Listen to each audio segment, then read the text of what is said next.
Good evening guys, welcome to UPSC DAP series. In this series we discuss various questions which are asked in UPSC previous year examinations. Okay, so today's question is focuses on the agriculture. It is from the agriculture portion of GS3 paper. Okay, when we see through the question, how and to what extent would micro irrigation help in solving the water crisis in India? Okay, so here in this particular question there are two parts. First part is focusing on micro irrigation aspect. Second part focuses on India's water crisis. Okay, so when we go towards locus of the question, locus is about water crisis in India. Okay, we have to discuss something about the water crisis in general, not in specific manner, right?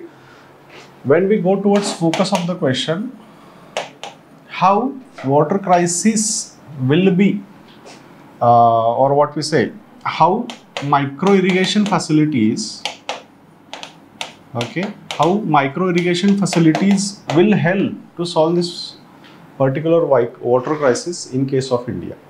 Okay, so when we move towards our structure of this particular question, okay, in introduction part we have to write something about India's water crisis.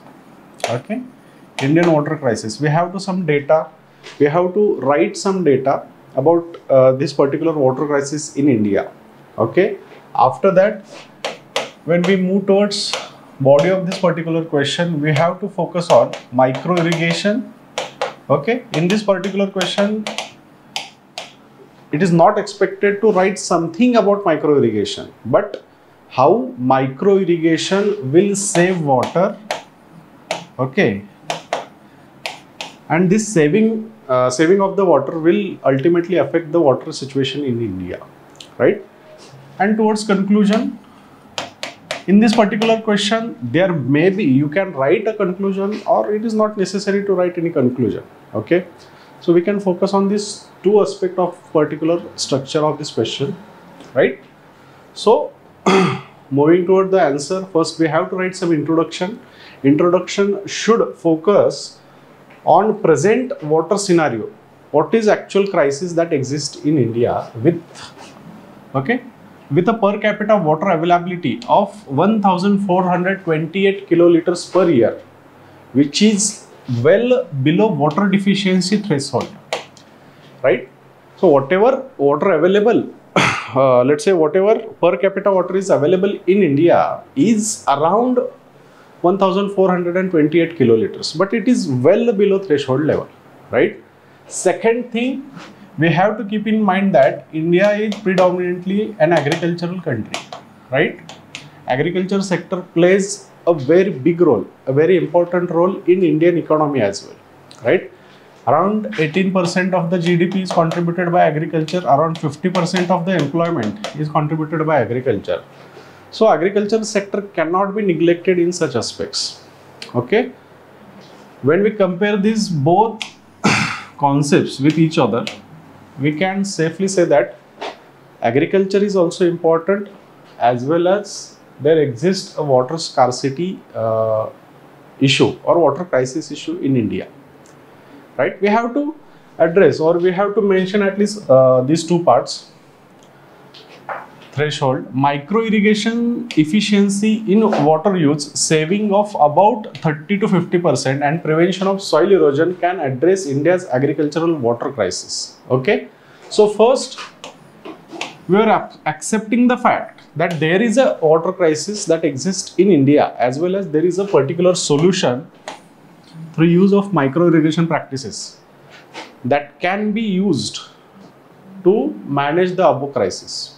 Okay, then when we move towards the body part, in body, okay, in body, the first thing, that is significance of micro irrigation, first thing is water use efficiency. In plain and simple words, whatever water that we apply to a particular plant or particular crop, okay, Out of that 100 liters, how much amount of water that plant uses for its reproductive development or overall vegetative development. Okay, that particular relation is defined in terms of water use efficiency. And micro irrigation directly affects this water use efficiency in each and every crop, right?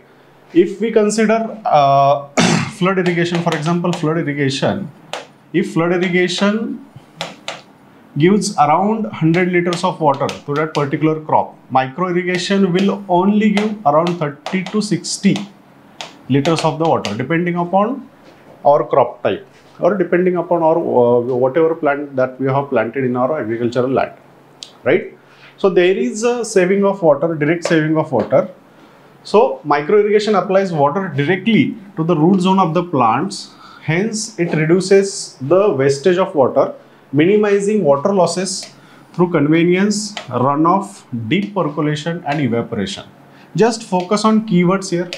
No need to write down each and every keyword.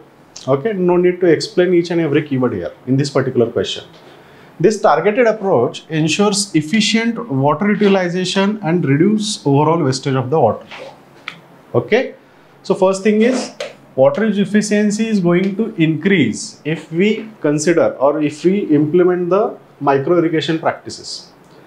Then second thing is water saving. Compared to traditional flood irrigation methods, micro irrigation can save substantial amount of water, which is around 30 to 50% of total water. That it will save around 50% of water. Okay, this reduction in water consumption is crucial for water deficient region.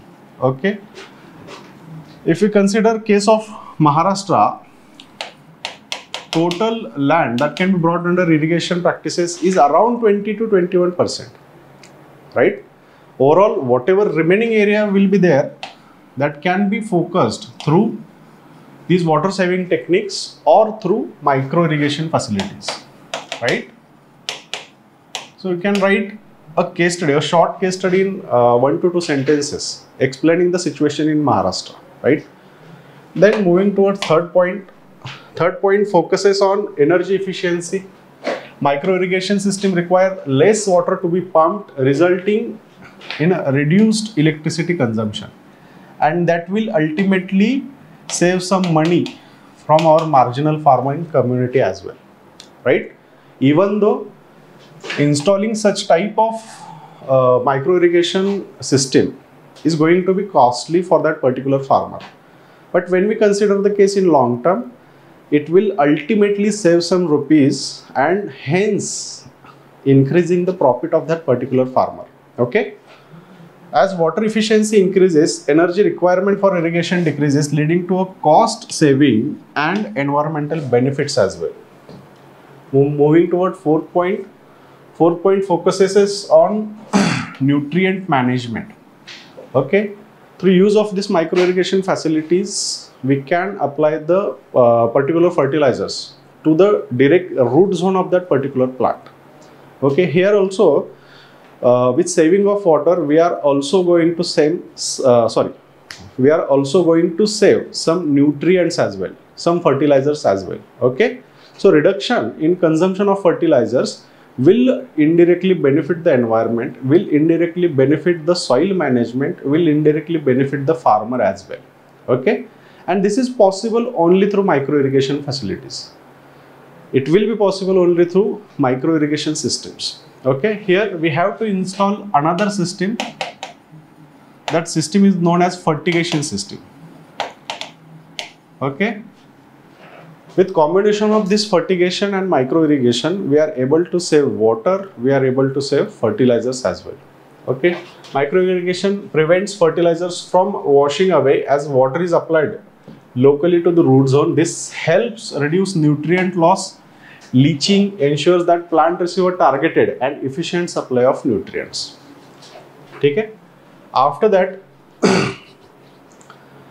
next important thing is soil erosion prevention. By delivering water directly to the plant roots, micro irrigation also minimizes the soil erosion. If we consider the case of flood irrigation, there is, let's say flood irrigation uses a more amount of water, right? There we observe some type of runoff as well. And due to this runoff, the productive soil layer on that particular field is going to get washed away, right? And due to this type of washing, due to that loss of productive soil layer, our overall productivity of the land is also going to reduce in future, right? So here, micro irrigation facilities will also help in controlling the soil erosion of that particular field, right? Unlike flood irrigation, it does not require land leveling, making it suitable for irregularly shaped field as well.